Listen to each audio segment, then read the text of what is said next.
Senator, first of all, thank you for your time this afternoon.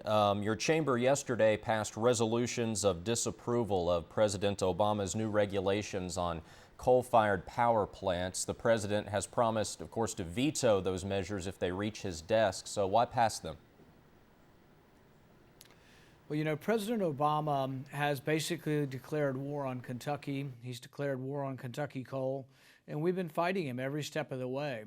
We want everybody in Kentucky to know that President Obama is really trying to destroy our economy. We're trying to stop him, and we've put this legislation forward with a small hope that he wouldn't veto them, but also if he does veto them, that people will know in the next election that anybody associated with President Obama should not represent Kentucky. And so it is a matter of putting forward what we believe in, and I'm going to do everything I can to stop him from killing the jobs in the coal mines in Kentucky. And this is a big deal. The other thing that I think is a big deal is that he wants to bring more people from the Middle East that he's going to put on welfare in our country. Those are people that will absorb resources that many people in our state need. And so I think it's a big mistake for the president to be admitting all these new people from the Middle East. I think it's a danger to our country. On that note, Senator, if you would, discuss your amendment to block taxpayer benefits for new refugees from high-risk countries. I'm getting ready to go from here to the floor of the Senate, and I'm going to put forward an amendment that says we will not provide government assistance to new refugees who come to this country.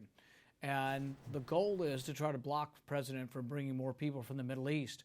You know, I'm very aware of the danger of some of these people. In Bowling Green, where I live, we allowed 2 Iraqi refugees to come a couple years ago, and then they tried to buy Stinger missiles to attack us.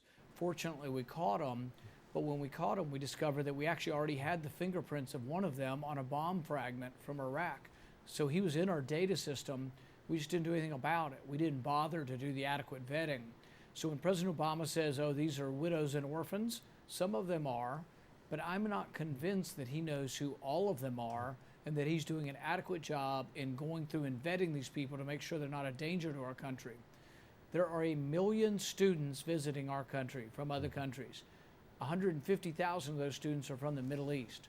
My question to the president, does he know they're all in school? Are they all obeying the rules? Are they all going home when their visa is over and their studies are over? I don't think he has a clue.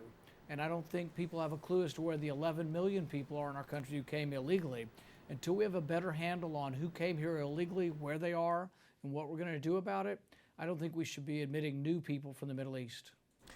How concerned are you that an act of terror like the one that happened in Paris could happen here on American soil soon? Extremely concerned, and that's why I don't want to dilly-dally around with this. I want to pass something as soon as we can to say we're putting a stop to this. We're not letting people come in, and particularly coming in and putting them on welfare.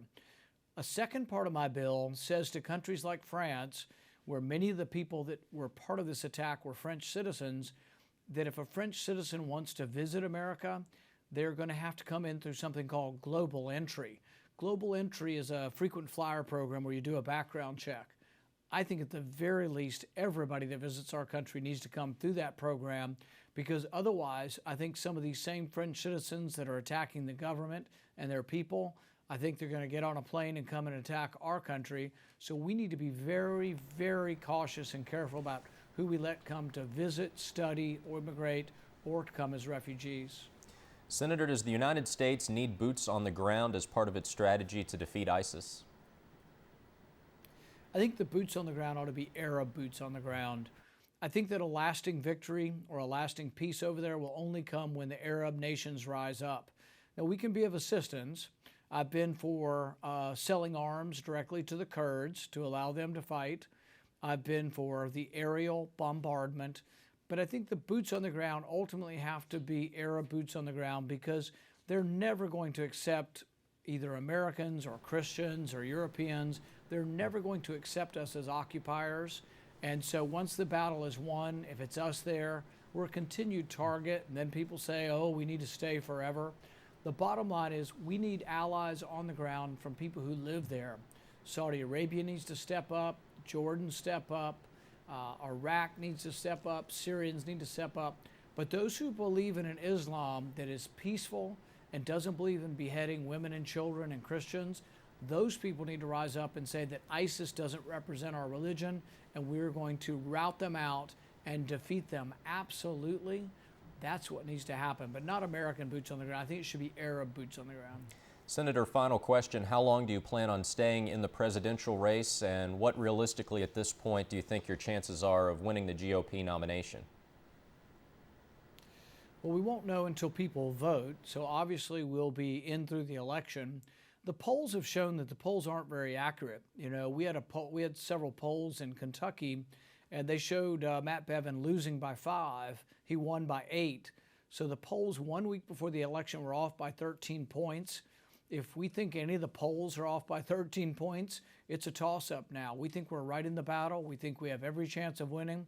We intend to fight to win, and we'll see how it turns out when the votes come forward. All right, Senator Rand Paul speaking to us from our nation's capital. Senator, thank you for your time this afternoon. Thank you. Thanks for having me.